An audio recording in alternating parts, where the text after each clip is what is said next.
Hey, what is going on, guys? It's LittleBigness here, and I am here to bring you our UPA Season 7 draft analysis. And holy crap, it's incredible that this league's in Season 7. I've been in it since Season 2. It's my home. I love the UPA so much, and we've got another season. Last season I kind of stopped uploading. I know that, and I'm planning on uploading this entire season. I had some crazy stuff going on. Let's see, I was still in school. I had to work a lot. And it just led to me not really having time to edit or do anything like that. But I'm trying to have, like, an incredible amount of production value for this season, as much as I can do, of course. Because I'm not the best with sort of the graphic stuff and shit like that. But I'm gonna try my hardest. Like, right here, you know, this is a LittleBigness creation. But we're gonna get right into the draft analysis. So it's the same as usual. It was tiers. Megas, if you take a lower tier mega, it gets you more free points. 750 free points. It's enough to get an A, B, C, D, and E. So I had a pretty interesting draft for Season 7, and there's some kind of wonky stuff that went on during it. So I'm gonna have to go ahead and explain that as I'm doing this, but I'm sure I'll be able to do that. So we're gonna jump right into it. So first pick, I had the number 3 pick, and we had 2 conferences with 2 draft pools. So 3 out of 12. So I got a pretty early pick. It did take a while for it to come back to me though. And I was just sitting there like, there's one thing I really want. And I know what that is.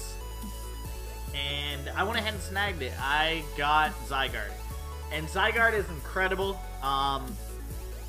You know, it's a ground dragon type, 1,000 arrows, the most broken move in the game. The kind of sad thing is I got talked into trading this away. And I'm totally for that. I'm still in support of trading this away. But I only have Scizors for 1 week. After week 1, I won't have Scizors, but just 1,000 arrows is so broken. Good ground type, good dragon type. Extreme speed is my favorite move in Draft League format, I'd say. I always try and make sure I have something with extreme speed. I just think it works so well to have something with extreme speed, and Scizors a strong abuser of that. Run Coil, Dragonite sets, not even, like, its special attack isn't that bad. I could run defensive with Glare if I really wanted to. There's so many options out there for Scizors. But again, I won't really have this, except for week 1. So, it's kind of unfortunate. But I knew this right after round 1 that I was going to be trading this away. So, I'll go into what I'm getting later, and stuff like that. But I did kind of draft a bit differently, so it's going to be a really wonky look for a team at first, and you'll see some weird picks that probably won't make much sense. But once I explain it, I'm sure it'll make sense.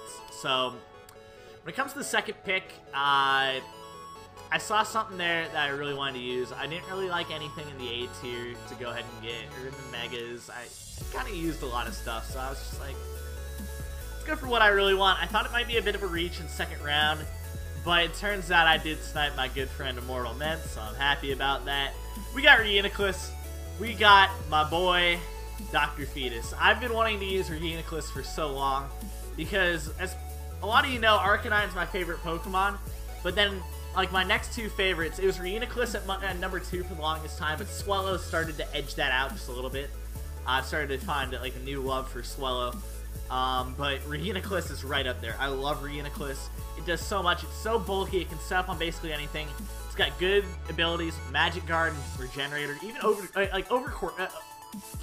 Overcoat isn't that bad. I could probably find a situation where I could use that. And it's just so freaking good. You can Calm Mind and set up. You can be a Trick Room offensive attacker. You struggle with dark types, but I'm sure I can build around that. I'm going to find things that will be able to take on dark types, so I'm not even worried about that.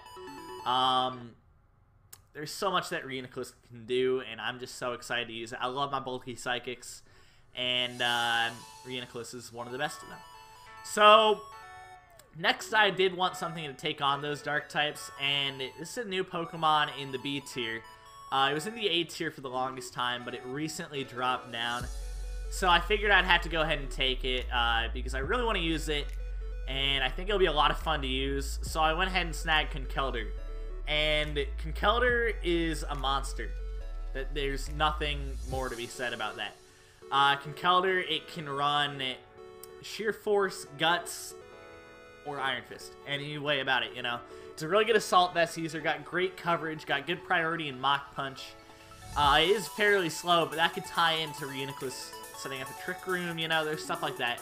I don't really mind the speed on Conkeldurr a lot, because I can take hits too. I've got pretty good defenses with that HP, which is really high at 105, and I'll be able to hit back, and I'll hit back hard with good coverage. Make sure nothing in my path can take any hits, really. So I'm excited to have Conkeldurr. When it comes to the next pick, I saw this drop in the draft, and I really didn't want to take it because I didn't want to waste too many points, but I said I have to pull the trigger here. I was also going to get a double Psychic, but it's worth it. I can manage this. I've dealt with double Psychic. I won a championship in this league with double Psychic. I had Cresselia and this next mon. We got Victini back, and I didn't even try to do that transition right there, but Victini is incredible. I can be physical or special. I hit so hard with such great coverage. So fun to use. Nothing takes V-Creates. And I find a lot of people are little pricks who don't want to run V-Create. You know, they're little pricks, and they're like, oh, but if I run V-Create, this walls me, so I gotta go special and make sure I can lure in that wall. You can do that sometimes. Sometimes special sets will be more effective. I can definitely say that. But V-Create hits hard. And when you slap a choice band on that, it's looking nice. It's looking really nice. So I had to get Victini. It was just a no-brainer right there. If it's dropping to round 4, it's worth it. So I wanted a Fairy type because, again, I want Dark Answers for my Reuniclus and my Victini now. I know Victini won't really click many Psychic moves, and I can break through Dark types, but I could easily get some trouble from like Pursuit Trappers and stuff like that. So I want to have as many Dark Resists as I can because Dark is just such a threatening type in of itself. So I saw this, and it was going to be another point waster. I basically settled, and I was like, okay, my last 2 free Pokemon will either be really low tiered, or they will be, you know, higher tiered, and then I'll draft a low tier Mega. I settled on a low tier Mega because one shocking thing, when I picked Victini right here, every other Mega was gone. Or, like, you know, every other team had picked a Mega. So I had free access to whatever Mega I wanted that was on the board. There were some really good ones on there, like, that I considered for a while. Like, Mega Altaria was a big one. But anyway, we're going to go ahead and jump right into it. We got Togekiss, and Togekiss is wonderful. You got that high special attack stat, and I really want some special attackers, so that just fit perfectly. I needed some bulk. It's a Defogger, which is incredible.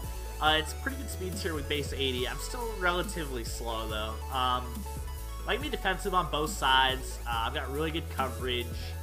I can annoy people to death with, Air Slash and Serene Grace. Togekiss is fine. I'm going to challenge myself to run Bandit Hustle 1 week. And I've got another extreme speed user, so I don't have to worry about getting that extreme speed user again because I'm trading away Zygarde, but I got Togekiss, so it's all good. So next, I wanted to add a little bit more bulk before I really dove into speed, because you can find a lot of good speed in like the D&E ranks. C ranks, there's like 1 or 2 fast Pokemon, not really much though. It's mainly like the A and B tiers where there's really fast Pokemon. If not, you're just waiting. And I couldn't really snag any of them, they were all gone. So I saw the bulk here, and I think this went a little late in the draft because it's usually sought after quite a bit, but I was just like, I'll take it. I got Tangrowth. I got Mom's Spaghetti right here, but I'm not really the happiest about taking Tangrowth. The thing is, I've used Tangrowth so much on the ladder.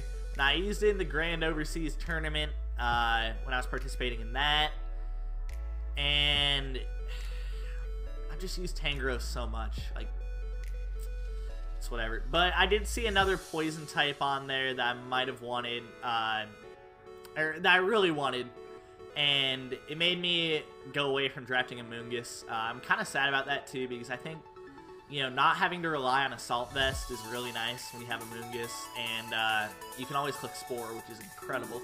I love Spore. It's a great move that just changes the flow of the match so much whenever you click it. But I'm fine with it. I figured I'd go Tangrowth. Tangrowth will still put in a bunch of work this season. It's not as passive as Amoonguss, so that's good. And it's got a lot better coverage as well. So I'm happy about Tangrowth. Just not, you know, super happy because I'm a bit bored of Tangrowth a little bit, but I'm here to win, man. I gotta beat Mence. You know, I need a second championship. After Mence won last season, it was just like, no, I can't handle this. I gotta go for a second championship.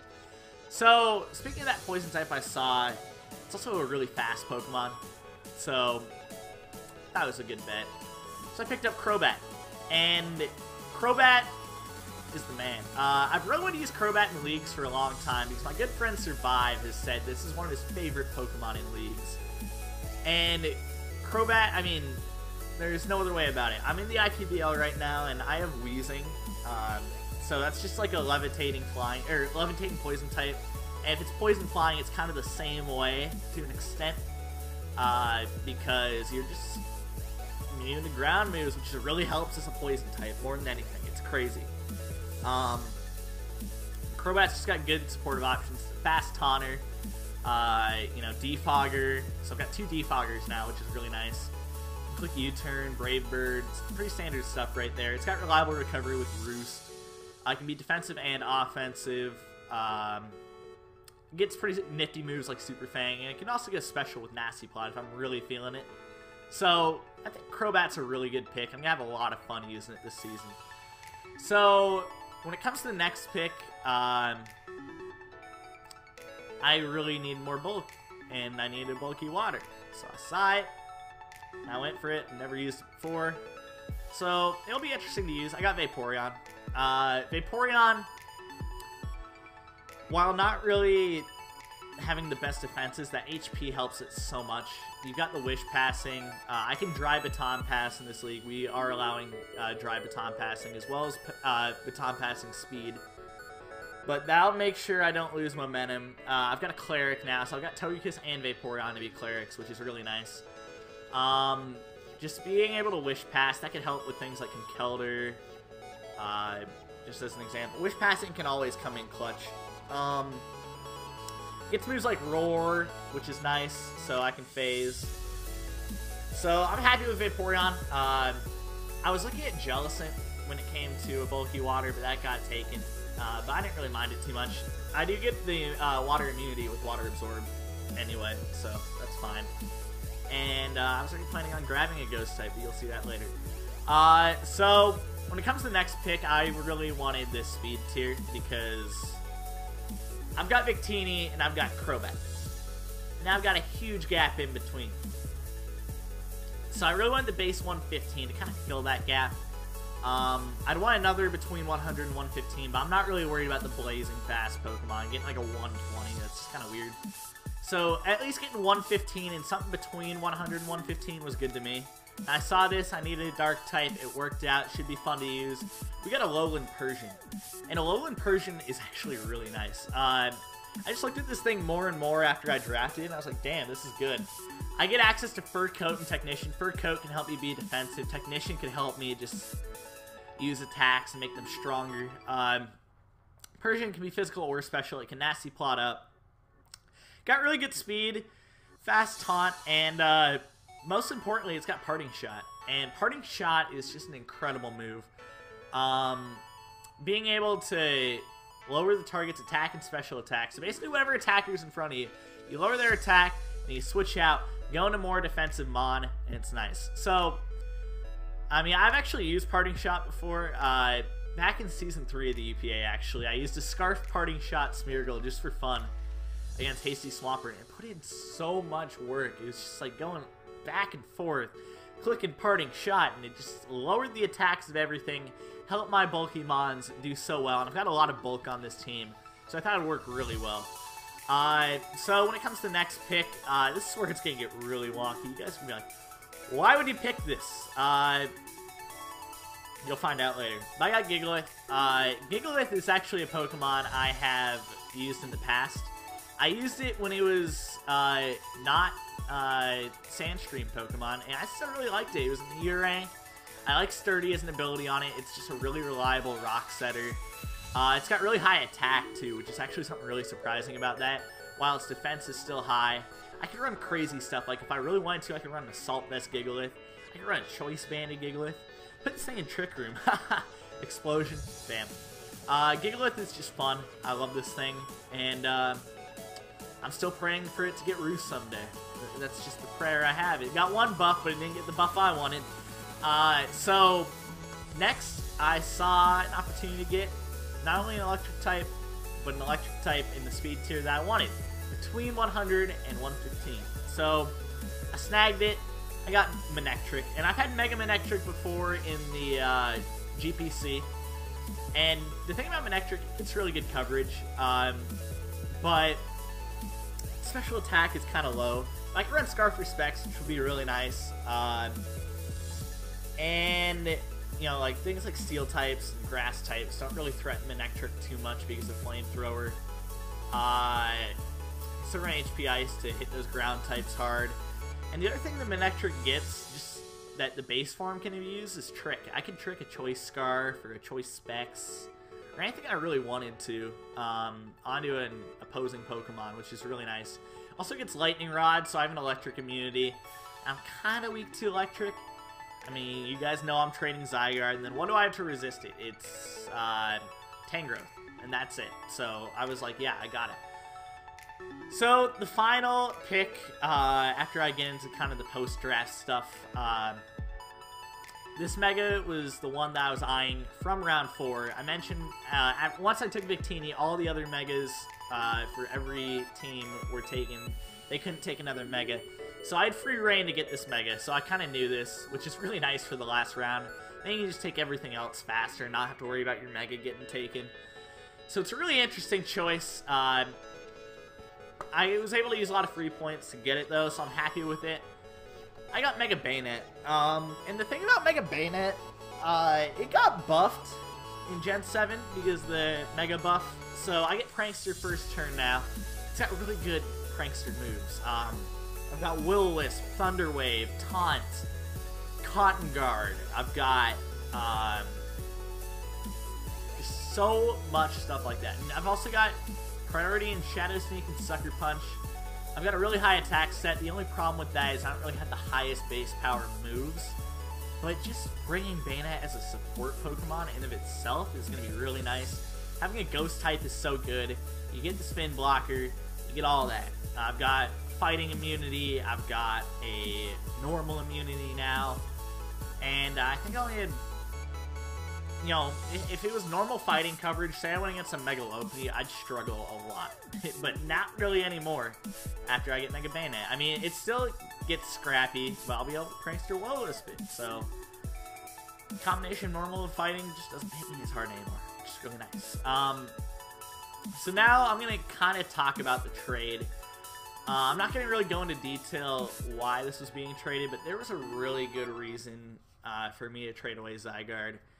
And I'm just going to say it's going to be with Dallas Boy. Really cool guy. And I'm probably going to shout out his Twitter and his YouTube in the description below. Just because, you know, I mentioned him. And I feel bad about not being able to use Zygarde, but it works for me because there's another Pokemon I was kind of eyeing. And I was just like, you get me this, I'll trade you Zygarde. And it worked out. So, we get Excadrill. Now the Gigalith pick might make a bit more sense. Now there's a reason why I wanted Tangrowth. I really wanted a Regenerator Grass type. That was a really important thing, because if I'm running Sand, Regen Grass types are so nice. I mean, there's other stuff that's kind of there that, you know, it didn't really occur to me until after, but Regenicus gets like Magic Guard, it's immune to Sand. That wasn't even intentional, but I'm happy to have Excadrill, and I think the way to go was to not take Tyranitar. That's one thing I was debating a lot during the Victini pick. If I take Tyranitar, things are completely different, you know? I have to focus on low-tier Mons, being able to kind of like work in sand, and I have to focus on making, you know, one of my A ranks not really the biggest offensive threat. I'm going to bring it supportively a lot just for Excadrill. So having Gigalith as a sand starter down there, it's just so much nicer. I don't have to worry about any of that crap. So happy to have Excadrill. I'll be able to use it in a lot of different roles. I've got the Rapid Spinner now. Got a good Steel type, which I didn't have until, you know, this trade will happen. All that good stuff, really. I'm just happy to have Excadrill. It'll be on my roster after week 1. Just keep that in mind. I will have Zygarde for week 1, but Excadrill will be there after. I figured I'd just go ahead and say it now because it's basically a done deal. And when it comes to this draft, we have 2 Z captains per team. And I was really hung up on which Z captains I wanted. I knew one of them, but the other ones I was debating, you know. The ones on my mind, I had Crobat, Reuniclus, Victini, and Alolan Persian on my mind. I knew one of them was a lock, and you'll find that out later when I change this slide. So it's going to be Victini and Togekiss as my Z Crystal users. Togekiss was my lock, and the reason why I like Togekiss a lot, I can use Super Luck with Z Tailwind, and then I have a lot of crits, and that's going to hurt people, and I'm at +2 speed. I can use Z-Trick to get to +2 speed. I can just use Nasty Plot and a strong move to get to +2, or like to break through something. I've got a lot of options there with Togekiss that I think could be really interesting, and it was just all worth it to me when it came to Togekiss there. It's got good coverage. You'll be able to break through a lot of things. Then when it comes to Victini, there were things I was debating. I was debating, you know, having the situational Z parting shot with Alolan Persian. I was debating Z moves for Crobat to have it be a good Nasty Plot sweeper. I was debating Z moves with Reuniclus to not have to worry about setting up as much and just being able to hit something hard. Because like an all-out pummeling from Reuniclus would be so nice to hit dark types and stuff like that. I settled on Victini eventually just because I figured if I'm running special sets or even physical sets and I don't really want to run a choice item, running a Z move is the best next option. And Victini's always going to be offensive. So I could use a lot of Z moves on Victini and I'll be happy with it. If worse comes to worse, I could use a transaction to move my Z-move user from Victini to Reuniclus or Alolan Persian. Not really selling Crobat, really. I don't think Crobat was really a good idea. But if I find something else, too, it could come into fruition, and that could happen. So, that's the UPA Season 7 draft for LittleBigness and the Scizors. When it comes to nicknames, I've got a nickname for Excadrill, Tangrowth, Gigalith, Victini, and Alolan Persian. Those are the 5 nicknames I have. Excadrill will be Monty Mole. Reuniclus will be Dr. Fetus. Tangrowth will be Mom Spaghetti. Alolan Persian will be Sebastian. And Victini will be Vendetta. Oh, also Gigalith. So there's 6, I guess. But Gigalith will be Roost. So when it comes to the other nicknames, what's game right here? Crobat, Manectric, Mega Bayonet, Conkeldurr, Togekiss, Vaporeon. If you've got nickname suggestions for me, tweet them at me. Comment them. Let me know how you feel about the draft. There are some holes, and I know that in this team, but there's going to be holes in most teams. It's tough to draft the perfect team, especially when you're only drafting for fun, really. So, thank you guys for watching. I'm excited for UPA Season 7. Week 1 will be next week. I hope to come at you guys with that battle, and potentially a team builder. I'm not set on doing team builders yet. But I'll see you guys later. Peace!